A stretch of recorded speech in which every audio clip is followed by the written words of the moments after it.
Hello everyone, I'm Isaac I'm I'm Pranav. Delvin. I'm Jeevan. I'm Faisal. and welcome to our podcast Reimagining Future India. Today we are going to discuss on a theme that is very critical for our future, which is ecological diversity and urbanization. In simple terms, it's just about how the rapid growth of our cities is affecting the plants, animals and natural ecosystems around us. India is among the world's richest countries in the biodiversity. From the mighty Himalayas to the Andaman Islands, we have forests, rivers, grasslands, deserts, coral reefs, and many more. So, yeah, but with cities expanding, roads widening, and industries growing, much of this natural wealth is under threat. Exactly, Isaac. One example that really stands out is Bengaluru. It was once called the Garden City because of its lush greenery and hundreds of lakes. But now many of those lakes have been encouraged upon or polluted, and large section of green cover have disappeared. This isn't just about beauty, it's all about survival. Trees help cool this city, absorb carbon dioxide, and provide shelter for birds and insects. When we lose them, we lose these benefits. And this is not just about Bengaluru. Delhi's air quality is one of the worst in the world. Mumbai has lost Mumbai has lost much of its mangrove cover, and Chennai has seen major water shortages because natural reservations have been built over. Yes, I believe that we can grow our cities, but only if we plan better. Like imagine cities with vertical gardens and urban forest. Isn't it amazing? Like if we built our cities around rivers instead of them, turning them into clean public spaces instead of drains. Let's take an example. Singapore is a great example of how it works. Despite being a global financial hub, it has greenery everywhere. Can't we take this example and build our India as Singapore, a second Singapore? Wildlife still exists in the city, proving that urban spaces don't have to be lifeless. The challenge in India is that we often treat development and conservation as separate goals. There's a weak enforcement of environmental laws. Trees are cut without proper permissions. Wetlands are filled despite being protected. Also, there's a lack of incentives for many builders to include green spaces. Many see it as a cost rather than as an investment. For real. And then there's pollution from traffic, factories, and waste dumps that makes it harder for any urban biodiversity to survive. Without strong policies, these problems will grow. One part of the solution is technology. Smart sensors can track air and water pollution, waste can be managed more efficiently, and buildings can be designated to use less energy.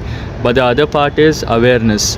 If schools in cities teach students about local trees, birds, and rivers, we create a generation that cares. Activities like planting trees, visiting nature reserves, or cleaning up lakes give young people a direct connection to the environment.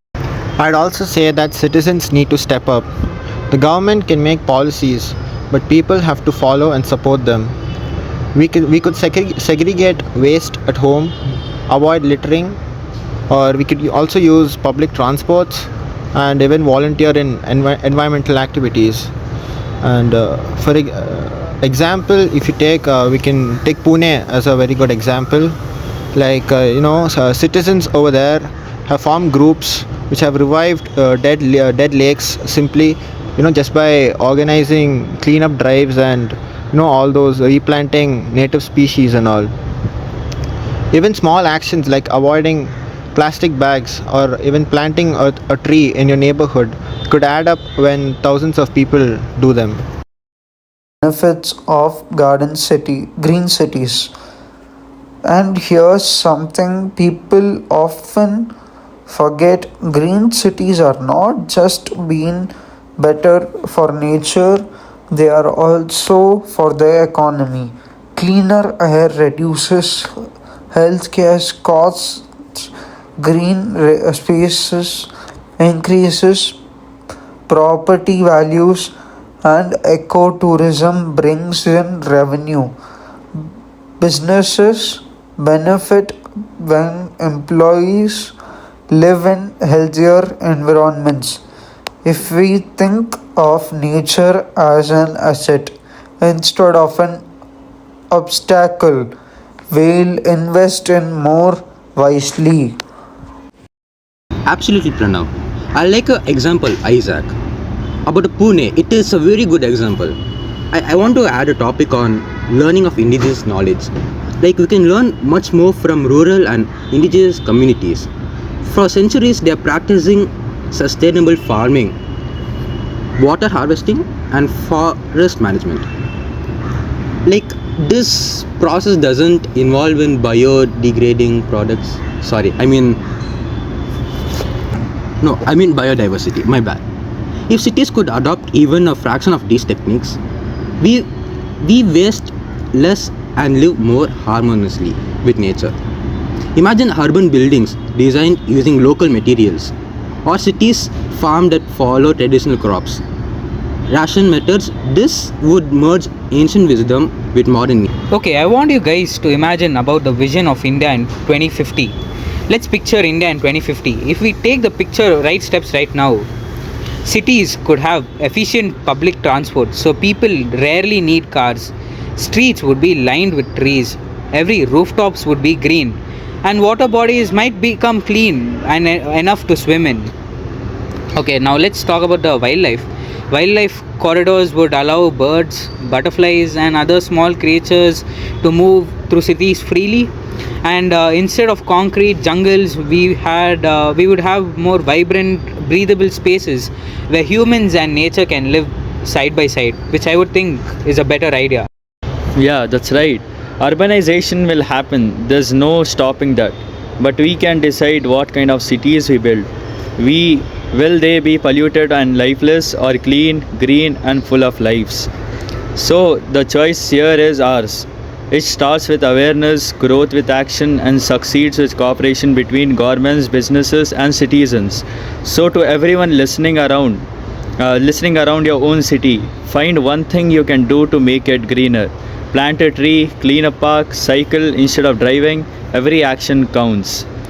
So thank you for joining us in today's discussion. Let's reimagine a future where India's cities are modern, thriving, and deeply connected to nature. Okay, Delvin, I have a question. Is urbanization always in conflict with ecological diversity? I would say a no. Why?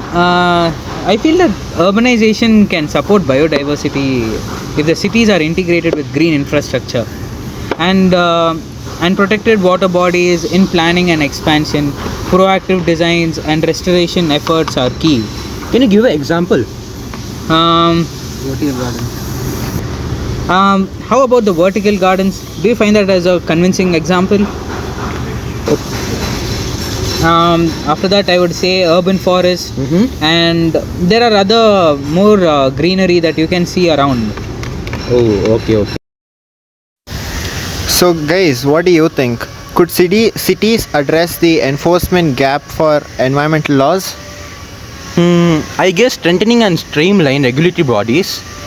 I mean, we can use technology for monitoring and empowerment local communities to report violation. So I would like to add up to a point. So public campaigns and penalties for for non-compliance also deter illegal practices. Yeah, I guess even that adds up to it. So Isaac, I would like to ask you: can economic growth and environmental stewardship go hand in hand? Yeah, I guess so. Because we could promote green jobs and eco tourism, encourage businesses also, to adopt sustainable practices through tax benefits, and we could also, highlight how clean environments reduce healthcare costs and also raise property values. Okay, that's a nice point. Jeevan, do you want to come up with any question? Yes, please. I have a question. Isaac, what role do citizens play in urban ecological conversation? Yeah, citizens could, segregate waste, also, limit plastic use, and participate in, various cleanup drives. They could also advocate for tree plantations, and also the main thing, use prioritize public transport than private transport, and adding up, also collective small actions also impact the city positively if widely adopted. Oh, that's a nice one. So, Jeevan, how can traditional knowledge guide modern city planning? Your thoughts on it? I mean, we can implement rainwater harvesting. It's a natural source. I mean, locally adapted green spaces and crop rotation techniques learn from the rural communities to enhance cities and reduce environmental impact. Okay, Faisal, what is the best way to raise environmental awareness among urban youth? You have an answer? Yes, I do. So the integrate environmental studies in school curricula encourages nature walks, promote student-led eco projects, and leverage social media for campaigns on local biodiversity.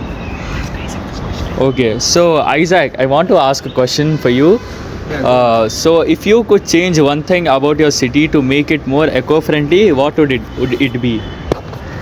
There would be many things like, for example, restoring a local lake, or create pedestrian only corridors, or plant native trees, or also installing solar panels, or organizing community gardening, like this. That was pretty good points taken up by you, Isaac. I'm pretty impressed by your knowledge about these. Yeah, so that comes to an end of a podcast. So thank you, Delvin, Jeevan, Faisal, and Pranav for your time and efforts. Thank you so much, Isaac.